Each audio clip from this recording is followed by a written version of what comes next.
So, just for the fun of it, I think I'm going to try to see if I can slip the pedal box into there, onto the mounting brackets where it did mount originally, and just kind of see where it goes on the firewall.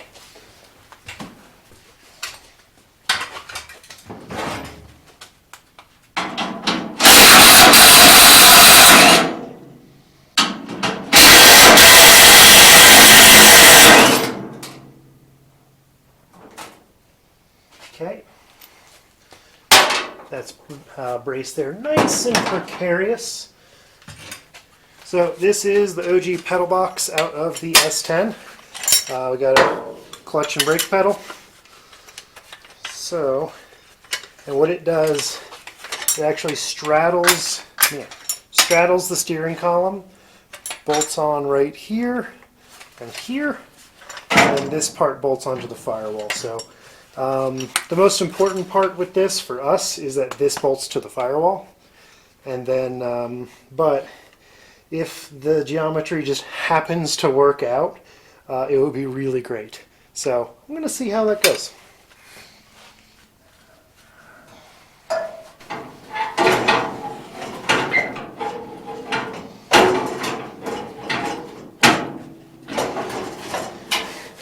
I am so close, if you can see. So if I elongate those holes, I just might actually be able to mount this kind of in its place. The angle's going to be a little off, and it's going to put the brake master cylinder probably too low.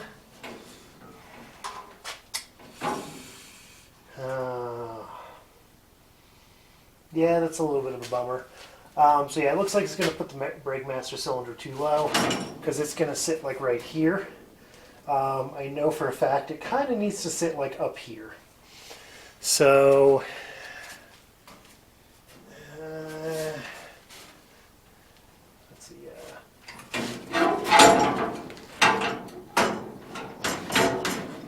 Yeah, the center of that line would be in the middle of that X. And if I was running manual brakes, that might work, but I'm not running manual brakes, so that's not going to work. So what I think I'm going to do is probably hack up this pedal bracket, at least hack off the front piece. Then I will mount the brake booster about where I want it on the firewall. Just drill holes aimlessly, knowing that I've got some room above. And then I will, whatchamacallit, basically mount this part of the pedal box on there, and then I can mount this part of it to here. Then I can weld some sort of attachment to link the two, and I think that'll get us where we need to go. So I think, yeah, we'll pull this out. I'm going to lock that off first, and then I'm just going to try to see if I can... Oh, that's not going to work at all. It'll work a little bit. I'm going to get this guy sandwiched in there so I've got a baseline of a couple things that are connected. So yeah, let's continue on.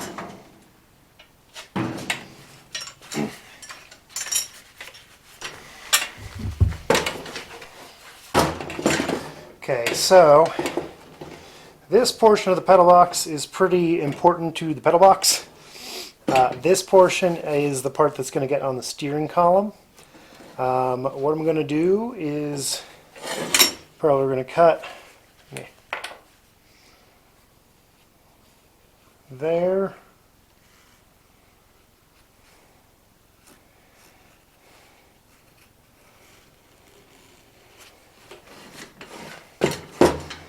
And down into there. And then, unfortunately, due to the shape of everything, I'm going to probably have to cut there and there, just to clear that cross member I put in there. But that'll still hold this together. That's why I'm not cutting it right here. I want to keep a little bit there just to hold everything together. So let's figure out how to mount this thing.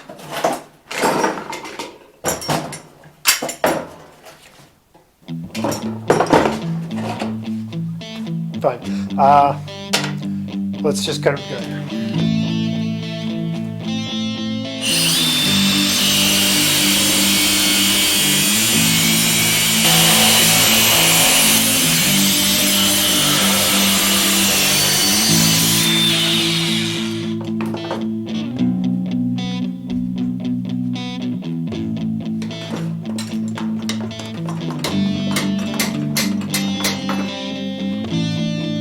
Yes, I probably should have had that held down, but I didn't lose a finger, so good.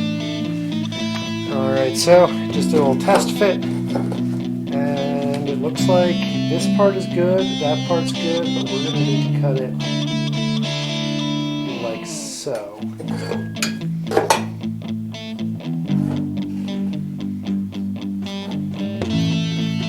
And for that, I'm actually going to clamp this down, and we are going to use the plasma cutter, mostly because that's a really awkward joint to get to.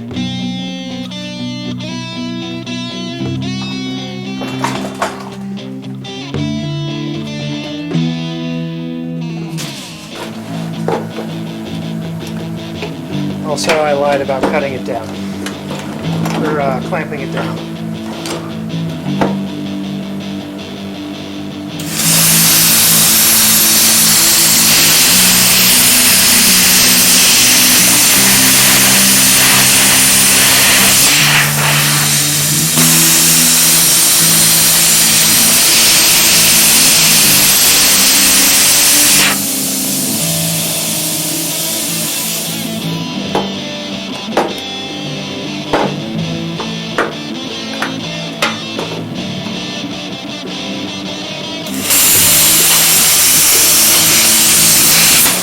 Hot.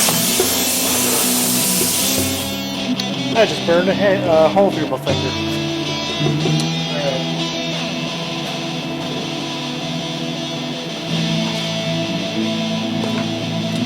Welding gloves. Or at least glove. Yeah, gloves.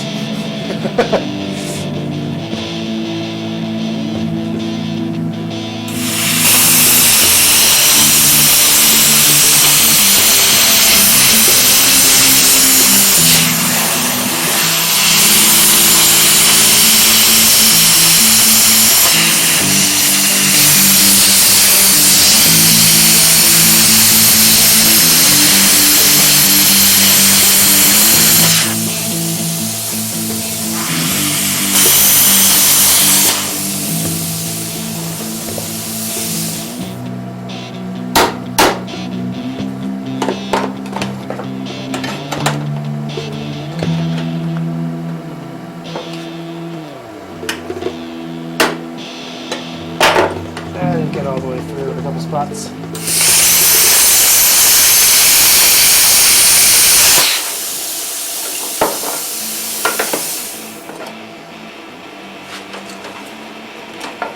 I'm still learning how to use this thing.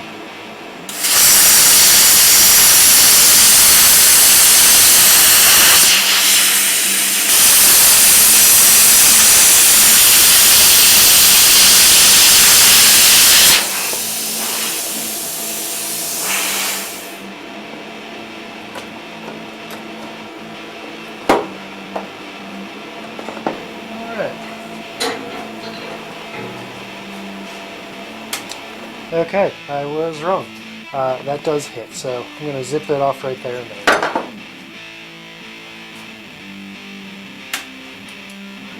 So that means I could have used the grinder, because the whole point of the plasma cutter was because I had this line, but plasma cutter, new toy.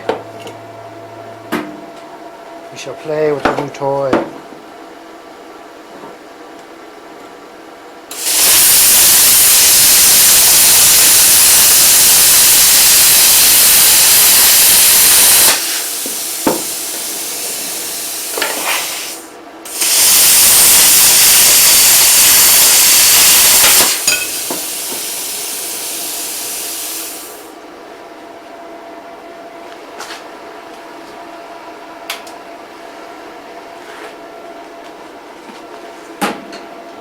Alright, so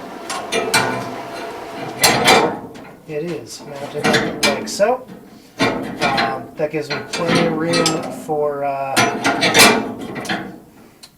clearance on the bracket, and then I can mount the brakes back in there and then just run some like 1/8 inch flat bar from the pedal box to this guy. So let's get her mounted up again.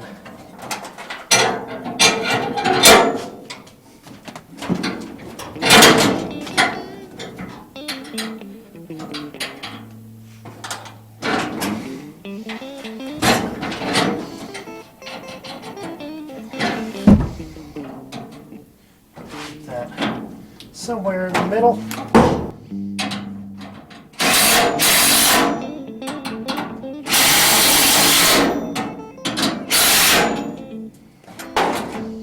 All right. Steering column mounted. Brakes started. So now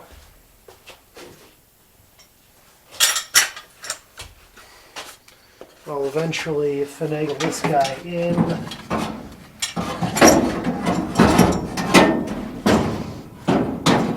Sort of through here. Oh. It's going to be... it's getting hung up on this kind of edge right here. So I might just torch that off. Keeping in theme with the rest of this. Yeah. I think. Let me just confirm that that's actually what's getting cut.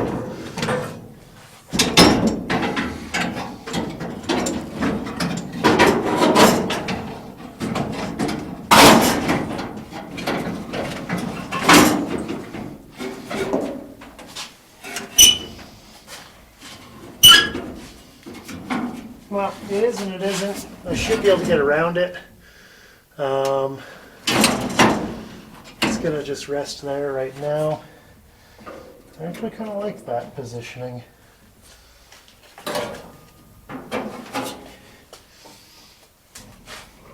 It is still way too far to the center of the truck. Yeah, this is going to end up getting shifted over to the left because I just don't think I'll be able to mount a master cylinder over there. I am going to get rid of this guy. This is the old steering column brace. It was good for alignment purposes, but just to tell me what the center line of the cab should be. But it's kind of in the way, and once I have this all tied in, it's not really going to make any difference, so I might as well get it out of my way. So, yeah, I will. But I think that's about enough for today. So that's it for now. We'll see you next time.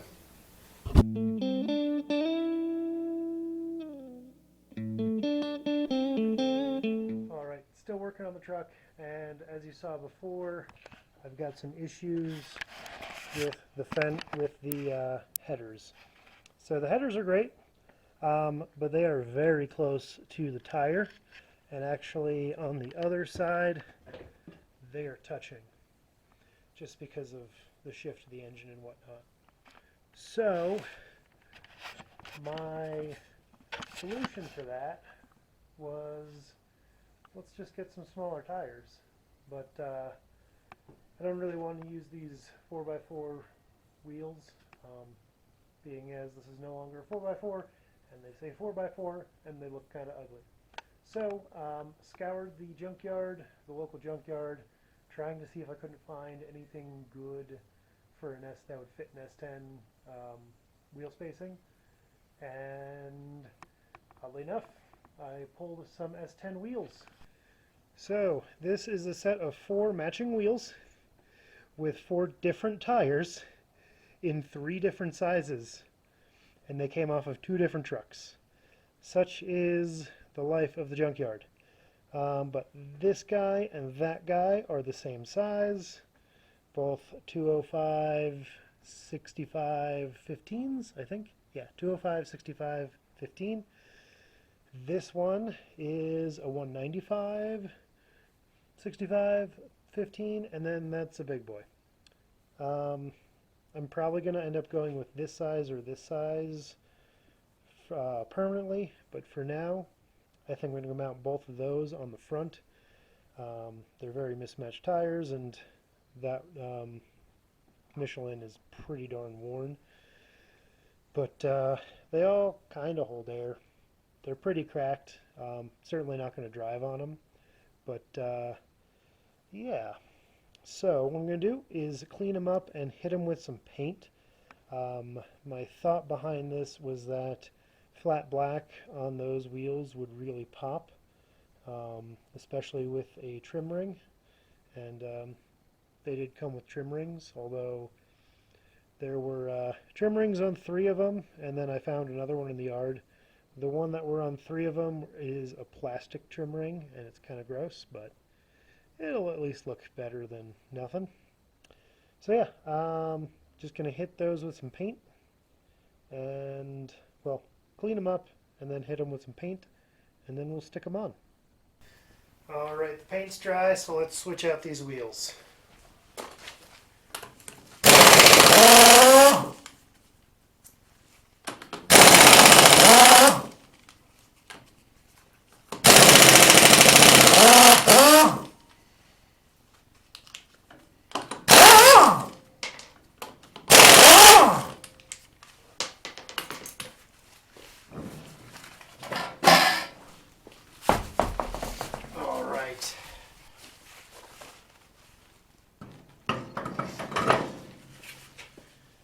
That is a lot more hot roddy.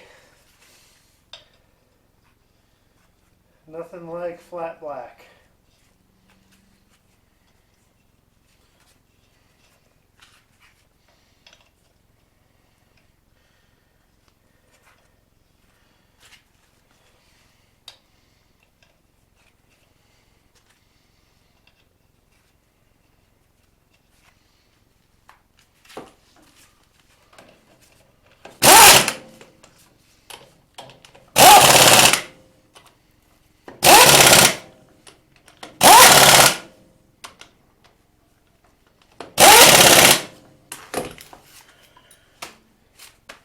Alrighty then.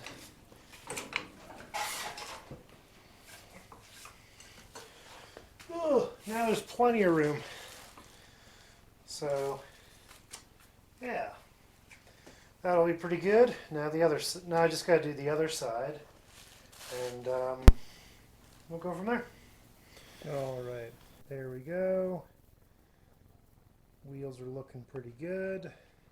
I got plenty of room around the headers to turn. Gonna have to do a little bit of shimmying because I'm actually still a little bit close on this side. The offset's also going to be pretty different on these guys. I don't know if you noticed, but it sticks them pretty far out, which I'm kind of into. So yeah, one step closer. Now I can actually move it around and turn, especially with the steering column properly mounted. All right, well, I think we're at a good stopping point for tonight. So I think that's all for now, and we'll see you next time.